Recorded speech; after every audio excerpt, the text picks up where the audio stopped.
Cooling ഗ്ലാസും party ചിഹ്നമുള്ള ഷാളും ധരിച്ച് ഗോപാലകൃഷ്ണന്റെ dance.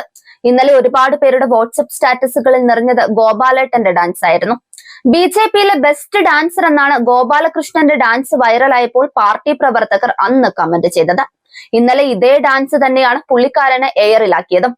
Thrissur corporation തെരഞ്ഞെടുപ്പിൽ ബി.ജെ.പിക്ക് നേരിട്ടത് കനത്ത തിരിച്ചടിയായിരുന്നു. ഭരണം പിടിക്കുമെന്നും സീറ്റുകൾ 4 ഇരട്ടിയാക്കുമെന്നുമുള്ള ബി.ജെ.പി സംസ്ഥാന വൈസ് പ്രസിഡന്റ് ബി ഗോപാലകൃഷ്ണന്റെ പ്രവചനങ്ങൾ പാഴായി.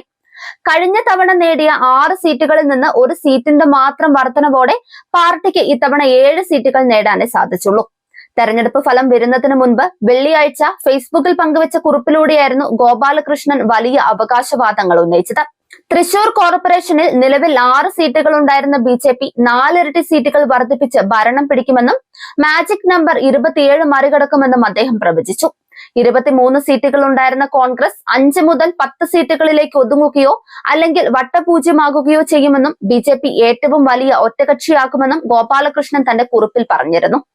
തൃശൂർ കോർപ്പറേഷന്റെ നഗരമേഖലകളിൽ ബി.ജെ.പി സമ്പൂർണ്ണ ആധിപത്യം നേടുമെന്നും ഗ്രാമീണ മേഖലകളിൽ ഇടത് സഖ്യവുമായി നേരിട്ടുള്ള പോരാട്ടമായിരിക്കുമെന്നും അദ്ദേഹം അവകാശപ്പെട്ടു. കേരളത്തിലെ പൊതുവായ രാഷ്ട്രീയ സാഹചര്യത്തെക്കുറിച്ചും ഗോപാലകൃഷ്ണൻ ചില പ്രവചനങ്ങൾ നടത്തിയിരുന്നു. നിലവിൽ 14 ഗ്രാമപഞ്ചായത്തുകളും 2 മുനിസിപ്പാലിറ്റികളും ഉൾപ്പെടെ 16 തദ്ദേശ സ്ഥാപനങ്ങളിൽ ഭരണം നടത്തുന്ന ബി.ജെ.പി 5 ഇരട്ടി വർദ്ധിപ്പിച്ച് കുറഞ്ഞത് 75 തദ്ദേശ സ്ഥാപനങ്ങളുടെ ഭരണം പിടിക്കുമെന്നായിരുന്നു അദ്ദേഹത്തിന്റെ കാഴ്ചപ്പാട്.